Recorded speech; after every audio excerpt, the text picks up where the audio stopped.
pause that because I'm nervous about being loud. Hi, confidants, my confident bottoms. Welcome to another episode of Confidently Insecure. Your host is me. I'm your host tonight. It's just me, a hostful episode, hosted episode full of yours truly, Kelsey, darragh. Zach is still on the holiday break, and I was like, should I take another week off for New Year's? And I was like, no, fuck that. I want to talk to the confidants. It's been a minute, and I genuinely don't think I did a solo episode since last year, which is cuckoo bananas to say. So it gave me sorry. Yeah, okay. So it's legit. I am sitting in my childhood bedroom in Tampa, Florida, because it is the holiday, and I've been here for a couple days. And of course, my mom's redone the room, so it looks nothing like my childhood bedroom. But I'm home for the holidays, and my voice is gone pretty much because I was screaming all weekend playing holiday games with my family. So think like those games where you watch people put cookies on their foreheads and try and get it into their mouth in time, or like when they scream at the candles on TikTok. If anyone from like the past or future heard me talking about this, they'd be like, "What the fuck are you talking about?" So my voice is a little raspy, a little sassy, and sorry, it's not gonna be very visually interesting because my mom likes a lot of beige. So as you can see, this room looks like it was millennial beiged out, like one of those Montessori moms. Um, yeah, and it's technically like an hour before I'm supposed to post this episode. I usually release them at like 2 a.m. East Coast time, and I am on the East Coast, and I'm supposed to be uploading this soon. And I was like, I want to be in my bedroom talking, chit chatting like we're having a sleepover. It's literally like the middle of the night. And I was like, let's just have a little chit chat, just us, like just a little gabbing fest. It is New Year's Eve, I believe. I'll be going back to LA in like 24 hours. So this is my kind of last night in Tampa, and um, it's that time of year where I am doing everything I can to pretend like everything's totally fine and I feel great about the year ending and everything's fine and I'm so proud of myself because this year was amazing and so many things were accomplished. And I just feel like I'm going through that thing where I'm like, what the fuck did I do this year? Like, did I accomplish anything? Did I like achieve a goal? A goal? Like, did I do any of the things I set out to do? And normally I'm very like I'm pretty fucking anti New Year's. Like, it's all a construct. And I know that sounds so liberal, but it's like we've made this arbitrary day to end this arbitrary length of time that we created to schedule things and to like make ourselves feel bad about whether or not we did or did not make the most out of our YOLOing. Like, I don't know what really the difference between this 365 days and like 2 years ago's are, except for I can slate everything out that has happened by like achievements. And I don't know, I just feel like it's also that time of year where it's like the rot week, between Christmas and New Year's, where you're not doing shit. You're not going to the fucking gym. You're not fucking accomplishing anything. You're sitting on your ass with your family and your friends, watching movies, eating good food, lots of leftovers, hopefully getting a little work in done here and there. But like, it's a general consensus of all like, nobody's doing anything, right? Like, we've all agreed to just take a whole fucking seat for the next couple days, right? And there's this looming cloud of like, but what's going to happen next week when the new year begins? Am I prepared enough? And I've been like very anti New Year's resolution for a while now because I just think it's like it prevents you from being able to start over whenever the fuck you want. I think it's the pivot is so important. We've talked about like the pivot on here so many times. And I feel as though I am going through a very pivotal time in my life, in my career, in my relationships, in my there's like so much that I can feel changing. And I was feeling like ass, like I'm not ready for the new year. I don't feel like I like myself a whole bunch in terms of what I've accomplished. And so I spent like the majority of earlier tonight sitting on the couch with my computer, my iPad, and my phone all open, going through my notes, my photos, and my calendar. And I was like, bitch, I'm gonna sit the fuck down and I'm gonna prove to myself everything I went through this year just to like give myself a review and maybe talk with the Confident Bottoms about the year. You know, what's our postmortem looking like? What are our notes? What are we letting go of?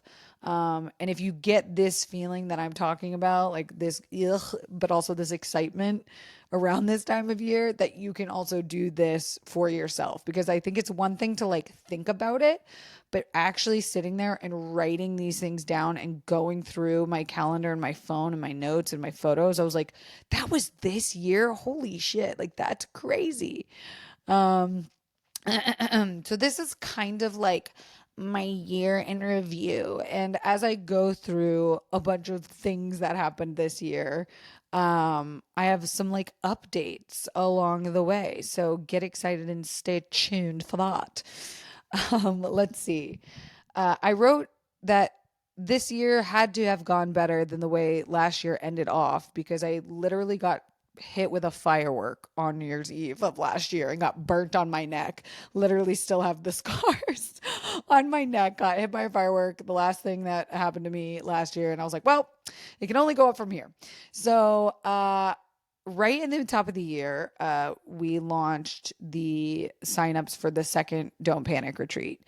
And I have updates on that because, as you guys probably remember, I was promoting the third chapter of the retreat, and no longer. So more updates on that. So like I was spending a lot of coming into the new year, like grabbing the energy of that feeling of like being revitalized, being refreshed, wanting other people to feel that like inspiration and that like that push to be like, let's fucking start this year out right. Let's go. Um, I also took a solo ski trip in January, which was a really big deal for me because I don't know that I had ever gone that far on my own for like a solo trip in a long time. Like I'd gone up to Mammoth or Big Bear, like not even, yeah, like little places close to LA, but I did a solo ski trip and I was like, oh my God, that was this year? That's crazy. I had to remember and be like, put that into perspective, being like, oh wow, that was actually like a big deal for my agoraphobia and like something that I was struggling with not even that long ago. Um, and so sprinkled throughout this review, I will also be giving you like pieces of statistical information I gathered. So starting out strong, this year marks 7 years since I left BuzzFeed full time, which what the actual fucked. I got back from Canada not long ago, a couple days ago, maybe a week ago. And in Canada, I got recognized a lot, which doesn't happen very much for me anymore. Like, more people recognize Hippo than me, which is fine by me. But there was a period of time where, like, I couldn't go anywhere without someone being like, oh my God, you're from the internet, da da da da. And it happened a lot in Canada. And people were still saying, like, oh my gosh, I remember you from BuzzFeed. And I was like, whoa, that's crazy. Like, that feels so long ago, but also I'm like, what have I done since leaving? Like, it's one of those feelings where you're like comparing yourself to all your other coworkers. Obviously, we have so many amazing, successful people who rightfully deserve to pop off and pave the way and do amazing things. And you're like, and what have I done? What have I contributed? Was that my peak? Like, a yike. So 7 years, that's crazy. Moving into February, I had begun giving myself starting the second round of egg freezing, as all of you saw me document in the end of January, I started doing the process of the shots again to make embryos this time with my best friend. So I remember starting that at the end of January and going on the Chaos and Kisses tour for the podcast with Zachary, which was like, honestly, one of the highlights of the year. That was like one of my most favorite times. I had so much fun performing. I love, love, love meeting you guys. I love like talking with you guys and getting that live experience and that live like show energy. It's just unmatched. It was so fun. And I remember being like, oh my God, I can't believe I'm also going through. I just got my eggs retrieved. Like I literally had surgery and then the next day flew on a plane to New York to go do. And I'm like, that was a lot. You put your body through a lot. You deserve like a little Pepsi's on the back for that. I found out in February that I got 3 boys out of my embryo freezing journey, which is something that I forget, dude. I fucking forget all the time. I'm like, whoa, that's my DNA. Like that's like ready to be cooked. That's like let her cook. That's crazy that I just have those sitting there. And if I wanted to today, I could be like, right, let's pop one of these suckers in and see what happens. So such a weird thought. It's also very late at night. Maybe I'm tired. I also celebrated our first Valentine's Day with the athlete, which is a positive because I had just come out of a really torturous breakup with Sir the year before. And I was like, I don't think I should be getting into another relationship. Like, I really should take time. And it made for such like a low stakes holiday, New Year's into Valentine's Day. Like normally I'm like, oh my God, what am I gonna do? I'm so alone. But like I was really like, whatever, I don't care. I could do this, I could do that. Who cares? Like it's no big deal.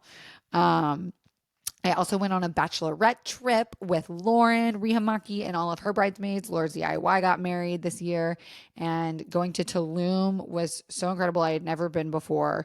And every time I complete a long distance trip like that, I have to recognize it for myself because that is still something I struggle with my panic disorder and my agoraphobia. And like, luckily, I have not had any full blown panic attacks in a very long time.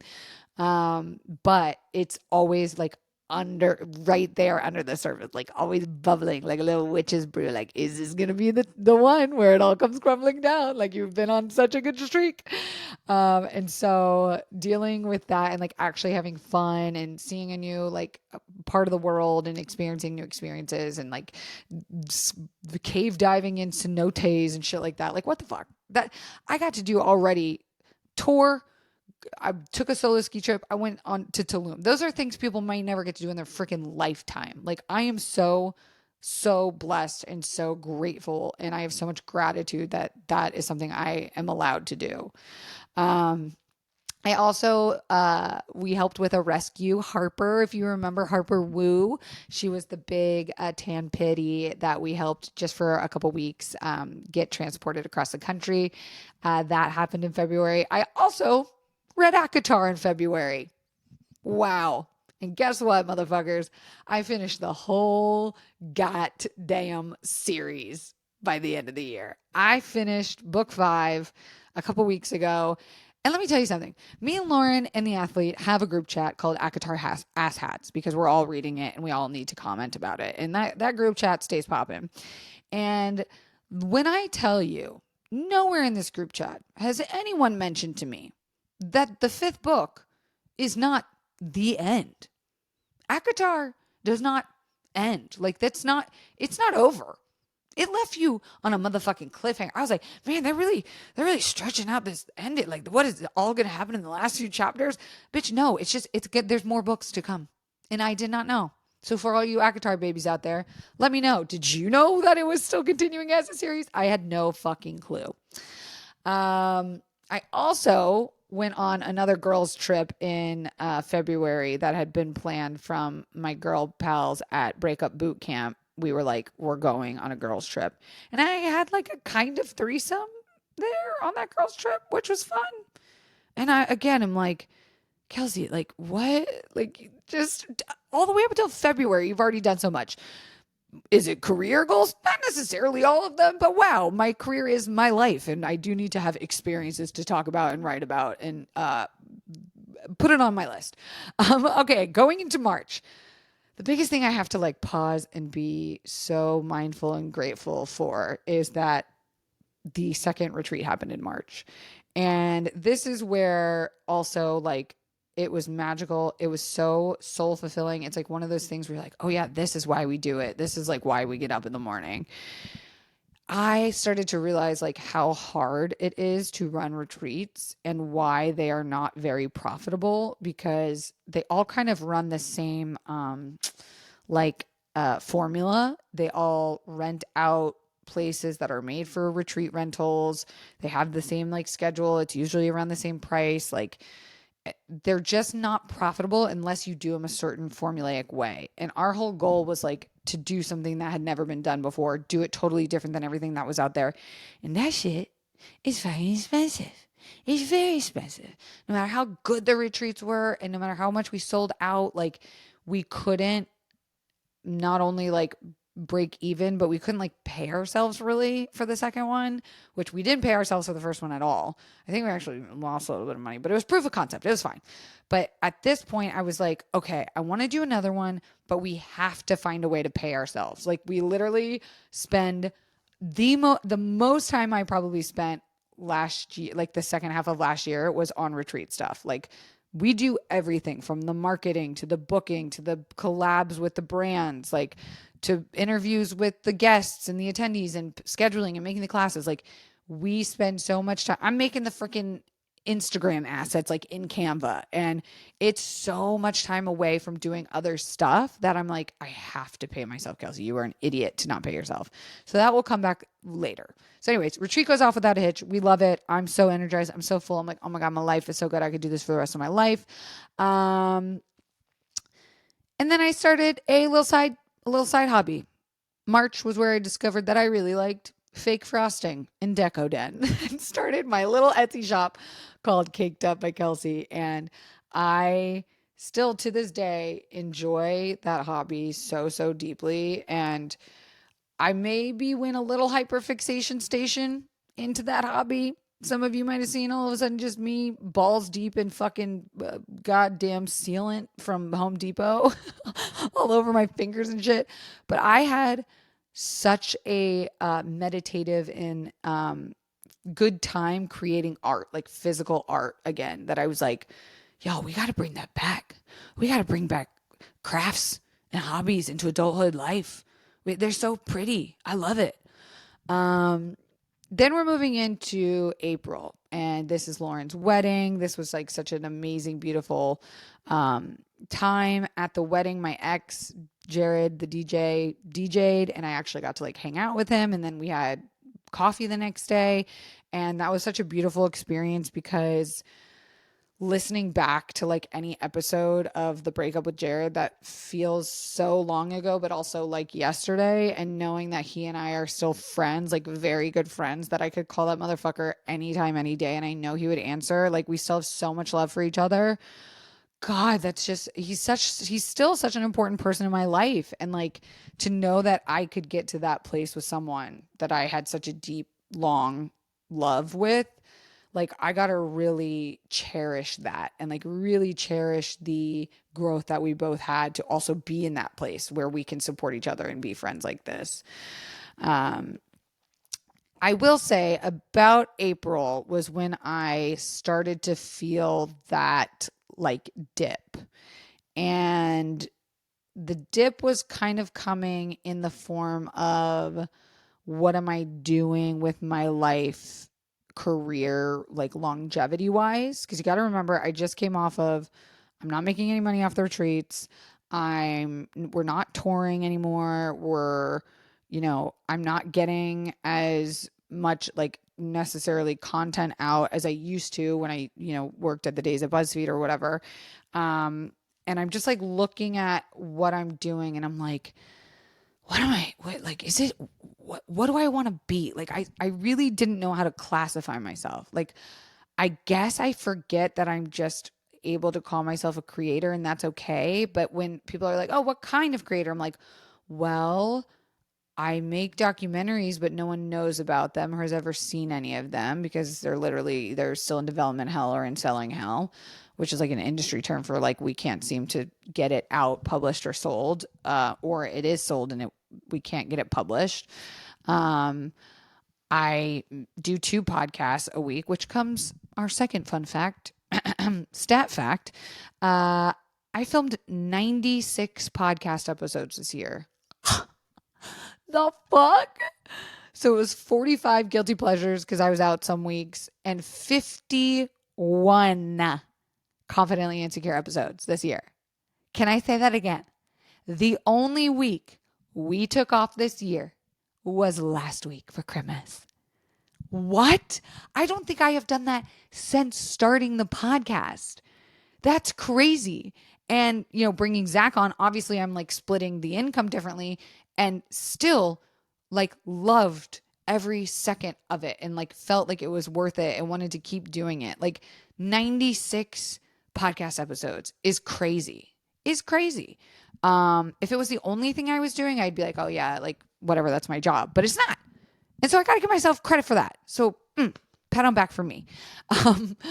Let's see. I also was really worried just about like, what do other people think of me during this time? Because like I had been announced that I was going to direct this BuzzFeed documentary and we got pretty far along in the development and shooting process only to not be able to sell it in the end. And I say not be able to sell it because it's never done being pitched, but like a lot of the feedback we got was like there isn't a strong enough ending. A lot of these networks like Hulu and Netflix and all these places we had meetings with were like, okay, well, where's the dead body? Where's the smoking gun? Where's the like crime? Who's in jail? Da da da da da. And I'm like, it's not that kind of documentary, and it just isn't what the market wants right now. And so I'm like in this mindset of this time in April being like, okay, is this something I put on the shelf? Like what?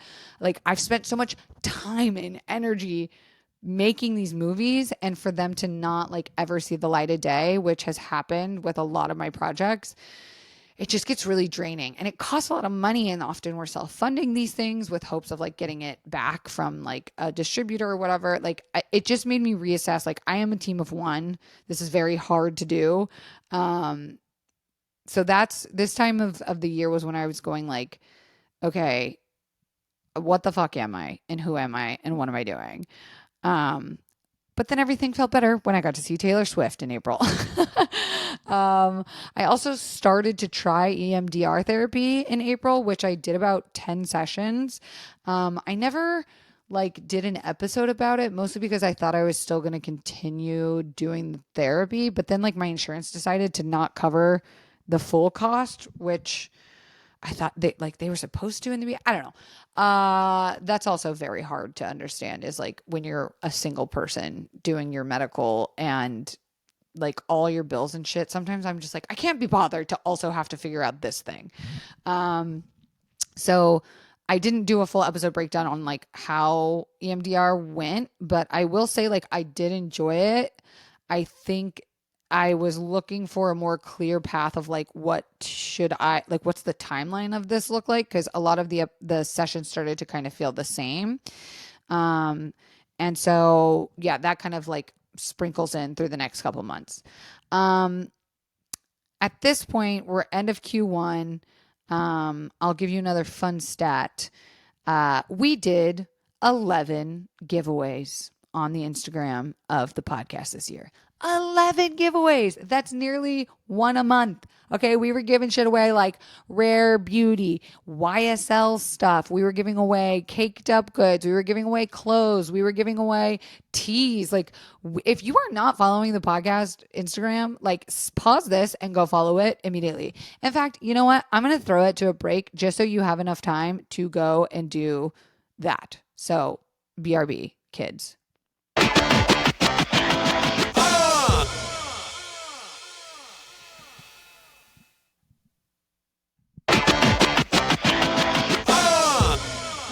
Okay, I hope you enjoyed that ad and went and followed the Instagram. Okay, so May, very fun month. I went to the Ren Fair. Gotta love the Ren Fair. Got to make some content out of that. Then I met the Athletes family. The week after I met the athlete's family on a little trip to Colorado, which I did like very sneaky link, like no one knew I did it. Um, my parents just happened to be flying through Los Angeles on another leg of a trip and stopped by and they met the athlete. And the craziest part about all of this was that at the time that these two meetings happened, I did not know I was pregnant at that time.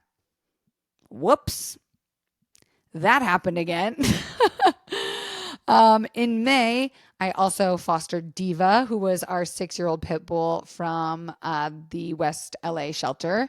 And I did my first audition of the year, which was crazy. Another reason where I was like, what am I doing? Am I an actor? Am I doing comedy? Like, who am I? I haven't acted in so long, like since I got to do all these sketches at BuzzFeed. I auditioned for a show and I didn't get it. I think I was a little bit out of practice, out of touch at that point, but a lot of people still ask me like, are you interested in acting? Do you ever do acting? And like, I don't know.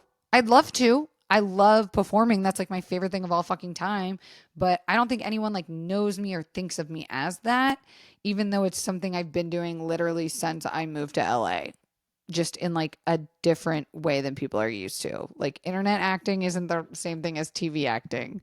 I don't know. That's a whole nother side of entertainment industry we don't have to talk about. I also started posting get readies with me on my Instagram in May, which I wrote down like I was trying to think of like ways to rebirth myself and like make things that I enjoyed. My get readies with me were mostly style and clothes related because I wanted to force myself to like shop my closet again because I own so many freaking things and I do not need to ever buy anything ever again. And I like fell in love with thrifting a few years ago. We talked about this on the pod, but I wanted to force myself to break out of putting on the same like pair of sweatpants and yoga clothes every single day because I work from home most of the time and force myself to put outfits together based out of what I already had. So this was a time where I started like doing these get readies with me. Have you seen any? Do you like them? Do you want me to keep making them? I've made a few throughout the year. Let me know. They tend to have like a pretty comfy / streetwear feel to them. I also signed up for LTK just the other day, which is something that I love finding like different streetwear looks on. So find me on there if you're there. Um, June 1st, baby. Pride was the day I found out I was accidentally pregnant. That's right. You've all heard the story. Our most listened to episode. I was using birth control. I didn't want children. I just frozen my eggs to secure that in my future. And I got pregnant accidentally. It happens. I also wrote like got pregnant / had my abortion. Like I just threw them both together in there because that's really what it felt like. Again, like I think it's so important to talk about what an incredible abortion experience I had and how simple it was that we need to normalize it and talk about like, you know, the horror stories we hear around abortion are often just like the things that are something people write down because it's so shame coded to even talk about. God forbid you say you had a good experience about it, but also like if we are bragging about having a good abortion, I think people think that that means we're like proud of the experience of like what often people assume to be irresponsibility. And so I don't have that because of I can very confidently say like, nope, I was also being smart and protective and blah blah blah. But even if I fucking wasn't, it's not something to be ashamed of. Again, just something I think we should all shout about and be more comfortable with. I subsequently, due to that, talking about my abortion, is where I started to lose my income. That's right. You know, content creators, we survive off of these little things called brand deals, which is where brands pay us to promote something, whether it's a show or a product or something like I reach out to them because I actually love and really use the thing. And guess what? They got cut in half, 50%. I lost over half my income this year due to talking about my abortion publicly. Yike. I think it was also compounded with the fact that it was an election year. It was a hot button topic item of discussion.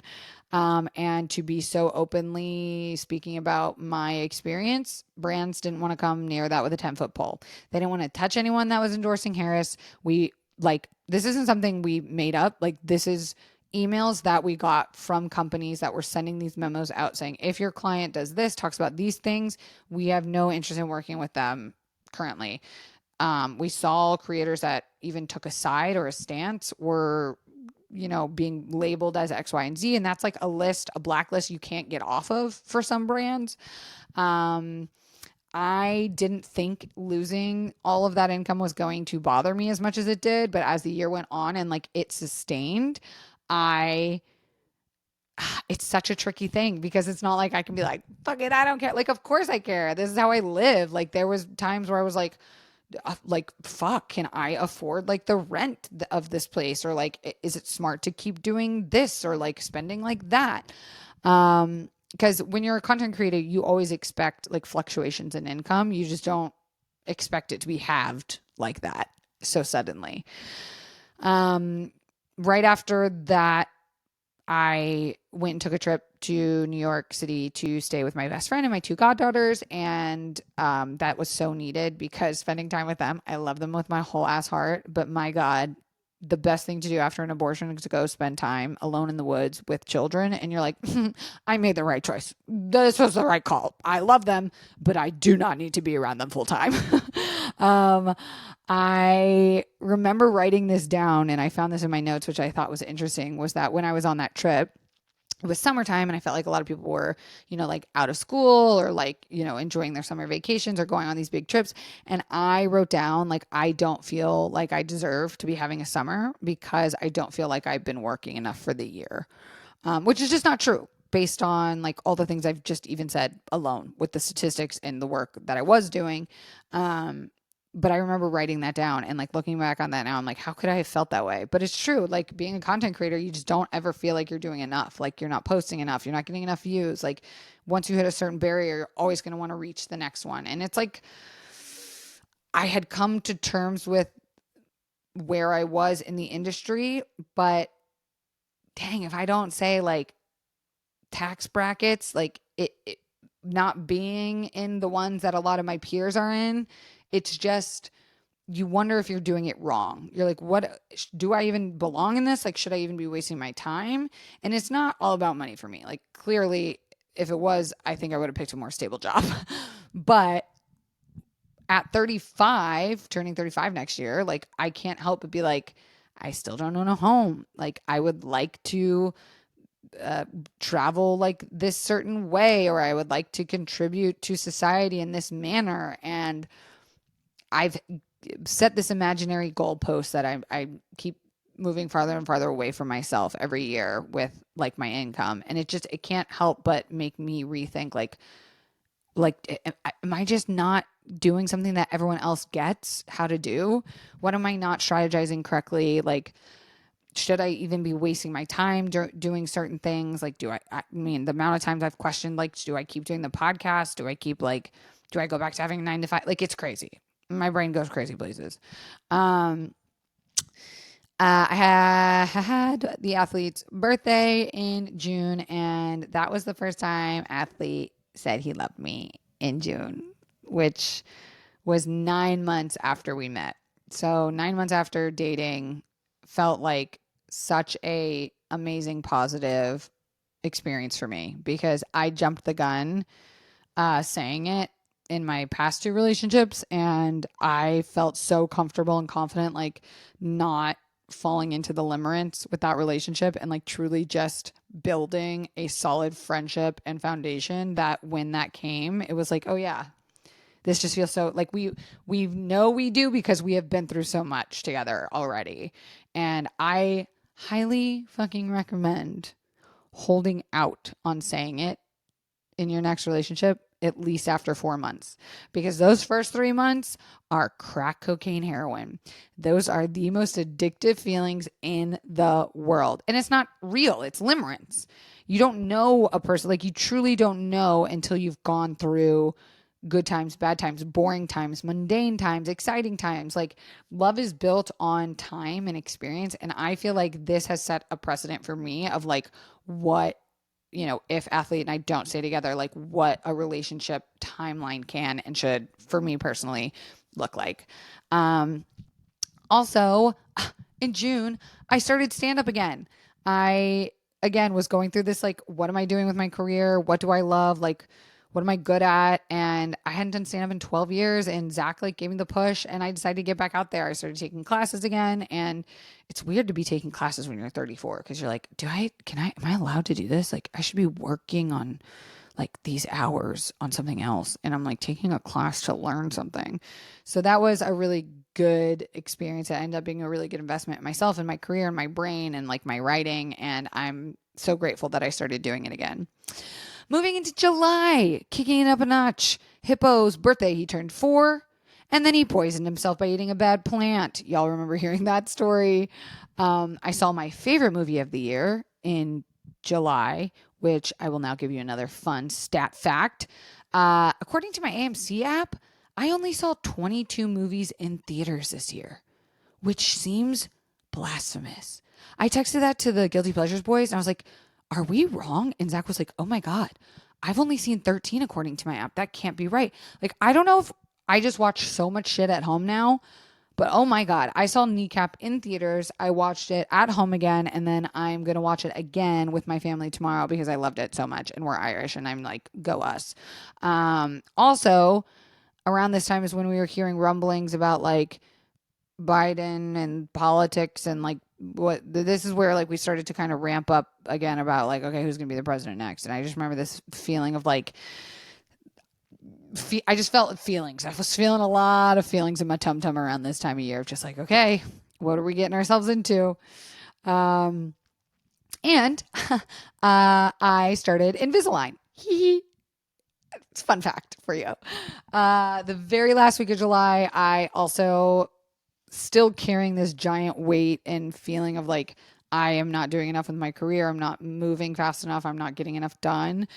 Did my solo trip in the treehouse where I went by myself for a little writing retreat, stayed in an Airbnb about an hour outside of California. Shout out to Easy E Farms, and wrote, which was like one of my favorite parts of the year. Again, felt so fucking accomplished and was almost like, if I just did this every day for the next month, what could I get done?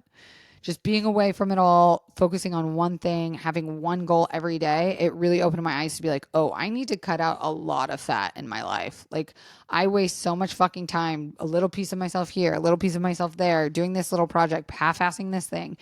And that week in the woods, or in the trees, I guess, was so peaceful. And I cannot wait to do it again. Highly recommend going on a solo trip in a desolate place, turning off your fucking cellulars and shit. Highly recommend. August. Normally my favorite month of the year. Thinking back on it, this year, it didn't hit the same. I was still like kind of dragging that depression, even though I had gotten to 80,000 words on my book that month. I was playing with extensions because I didn't like the way my hair looked. I was like feeling this, like, I don't know, am I still pretty even feeling? I went and saw Olivia Rodrigo, highlight of my goddamn year. I had my birthday again, the like lowest amount of celebratory experience and activity ever was for that birthday. Like, I literally went to the fair with the athlete and that was it. And like no friends, no dinners, no nothing, like that's it. And I wrote down in my notes in August that I didn't feel worthy of a celebration. Like, girl, what the fuck? It's your birthday. Like, I mean, God, sheesh. I'm working on it. Okay. We're going to leave that in this year. Spoiler alert. We're going to bring some new things into the next year. Also, the athlete and I went on our first same person date. So him going out with a girl and then me going out with that same girl to try and see if that was someone we wanted to date together. So we waited that almost nearly a year into the relationship to go on a date together, not together, but with the same person, which that was a long, good foundational time for me to like figure out what did we both want out of if we were going to date together. at that point. Up until then, we had only done things apart from each other. So I felt like, again, that was a good like light bulb moment for me. Like, okay, this feels accurate. Like this feels like the right amount of time for me to figure out if I want to like bring in someone into the relationship, and we've really got our shit figured out at this point. I also tried pickleball in August for the first time. Can you believe it? I waited fucking till 2024 to try pickleball. It was fun, but I haven't played it again. So what does that mean? Moving into September, in the background, which is something I haven't even like said online because I want it to be like a cool launch and surprise. I've been working on a project that has to do with Hippo for years, trying to get this thing off the ground. And in September of this year is really when it started to like actually have good movement and momentum. And this is where I started to feel like, okay, I've got purpose, I've got drive, I've got something here that is worth like building a legacy business with. So that was like exciting. And then also in September, I spent a lot of time writing for the Democratic Party, which I don't know if I really talked about that experience so much on the internet because A, I didn't have time, and B, it was like while it's happening with the election and like pre-election stuff was happening, I didn't want to really like expose too much. Again, I had lost half my income, so picking up this job was really great, but also I was putting myself now in the position where I'm writing politically for a period of time. It was so amazing. It was so fun. I love knowing and learning about like data and audience and what people want and what they find interesting, and like testing data and concepts. And like that was something that was really unique. And I really like, I can't wait to add that to my resume, which is something I like forgot that I did. Like what a cool new thing to put on my resume. October, so lucky to go on, again, one of my favorite parts of the year, my trip with Zach to open for him on his stand-up tour. I feel so lucky that I have a best friend that is so trusting and like kind enough to let me, a brand new baby to stand up again, go on his tours. It was amazing. I also started fostering Kirby Girl, which, by the way, if you haven't seen, we're like $400 away from hitting our goal from her getting her surgery. So if you pop on over to that GoFundMe, drop whatever you can, share the link with someone rich you know. Would love to see some confident bottoms on that list. It was also dog gala season in October. I went to like 4 dog galas, which didn't know that was a thing. This year was really popping off. My sister got to meet the athlete, which big deal. Okay. And I also got invited to like a couple of cool events and premieres and things that made me feel like, okay, wait a minute. Like I belong here. I go to these things. Like you get invited to stuff all the time, but it's like, I feel like they just invite anyone who will come. And these things felt like, okay, it gets me excited again to be in this industry. Like I love storytelling and filmmaking and like documentary so fucking much. Like I wish that could be my full-time job. It's just such a long, arduous process that has no money at the base of it. To like sustain that as a full-time job would be so hard. So to like get invited to a couple of these like events and things was just like very, it lit a fire underneath me that I really needed. Speaking of, let's talk about another fun stat for this year. Oh my God. Just to like, again, give myself reason to be proud is this year alone, I pitched, which means like I went to meet with and try to sell shows to these networks: FX, A&E, Roku, Stars, CNN, Amazon, AMC, HBO, and Netflix. Like, little me would not even like could not even dream of being able to step inside those doors and like stand and face those people and like confidently and very like well do very well in pitching them on a project I created. Like I should be so proud. I got more meetings from some of those. I got feedback from some of them. Like no one laughed in my face. No one told me I was stupid. No one told me to leave Hollywood. People actually were very bummed when they couldn't participate. And that was such a good feeling. That's an insane accomplishment. Does it bring in any income? Sure doesn't, but I should be very proud of myself. I need to separate. Can you guys tell I'm having a lot of money anxiety at the end of the year? Fuck. Okay, moving on. In November, I launched chapter 3 of the retreat. And this is where I had to make a decision. We were selling rooms, which was fine. It wasn't selling out as quickly as the ones we had done in the past.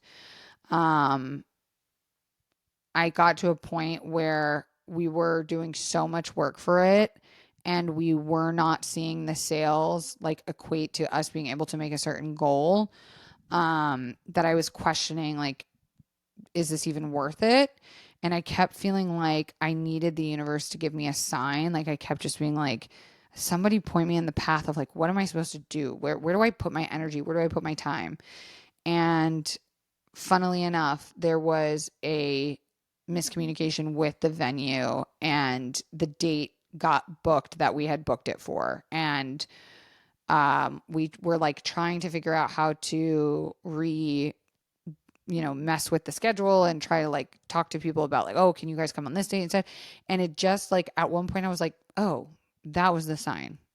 That was the sign that the universe was telling me, like, as amazing as these retreats are, and as much as I fucking love them, I am working my ass off and putting so much time and energy to only impact 20 people, which, wow, that's amazing, right? That's very cool. And what an incredible thing.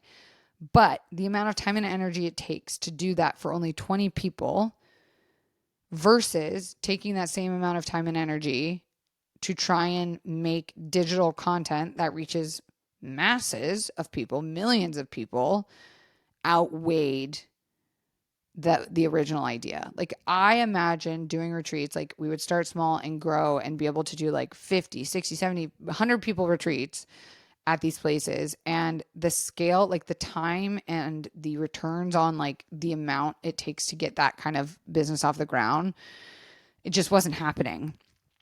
And I don't want to say that like we're not going to do the retreat again, because I don't think that that's true. I just don't think right now, as you guys have heard me talk about like this loss, like this lost feeling and lack of like direction I have felt this year, it just like wasn't the time to try and force something to happen that didn't feel like it was coming.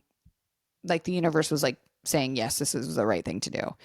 So we paused the retreat, we refunded everybody. We just said like, hey, hang tight. Like we're going to try and figure something out. And I think at this point where we're at is like, it just can't happen the way we want it to right now. And as much as that decision was like a huge weight off my shoulders, I also felt devastated because I let like my two co-founders down, and I let people down, like people who were looking forward to coming, and like this thing we had built and actually had momentum, and it was really cool. Like being like, oh, it wasn't enough to sustain was like a very hard feeling to accept. And I felt like I failed, but I also would be lying if I didn't say there was like a weight lifted off my shoulders of being like, okay, I've got all of this time now back to like do something that is going to help and change people's minds.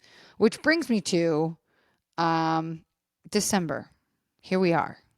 We're ending this year, this arbitrary bullshit timeline that we've created for ourselves. I'm at nearly 100,000 words on my book manuscript that I need to turn in. I've not yet figured out what exactly I am doing next year with my career, where I'm going to be, how I'm going to live, what I'm going to call myself. But I don't need to figure it out in the next 24 hours. I don't need to reinvent myself overnight and announce it to the world and create some huge major change to my life when I don't think that actually is a good idea. If anything, I want to keep a steadiness and a stable feeling.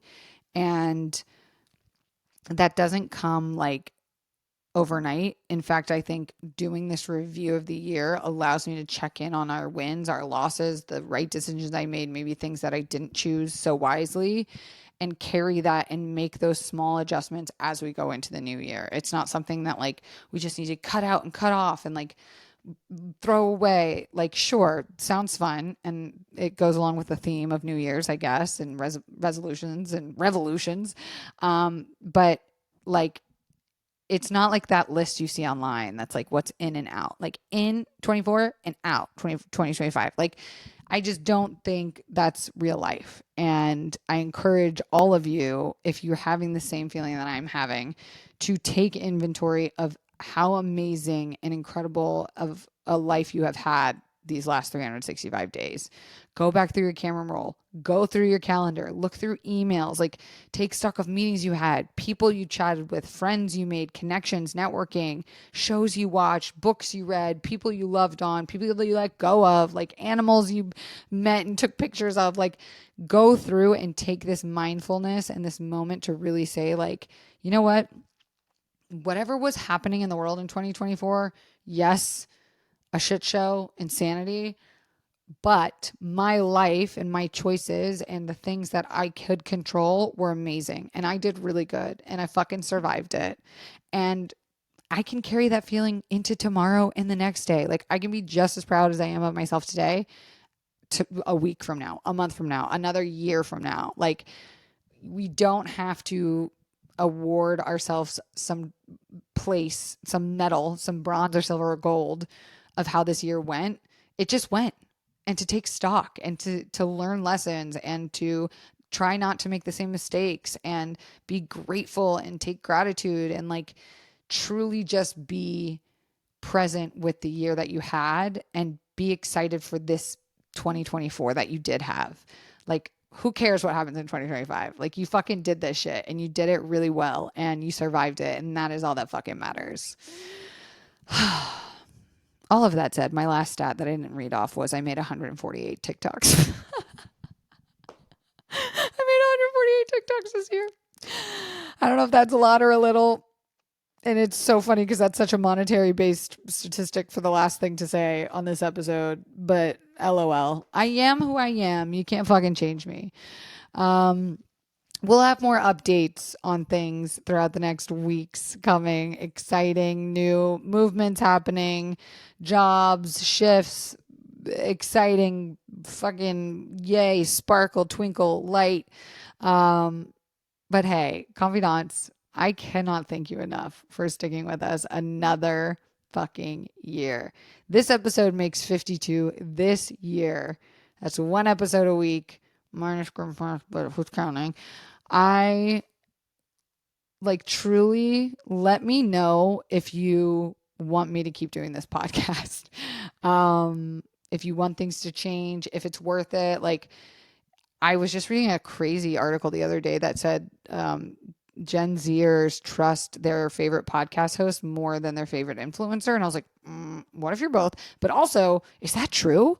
Like, tell me what you guys want more of, what you want less of. I really, really depend on feedback. Like, that's how I decide everything about how this podcast goes. So please, like, give me the postmortem of the podcast that you guys think I deserve. And as always, 5 stars, baby. Because if it's not, what are you doing here? Please leave 5 stars because I'm very sensitive. And I hope you have a very safe, happy, amazing, or totally boring and monotonous and sleepy New Year's. And I will see you next year, confidants.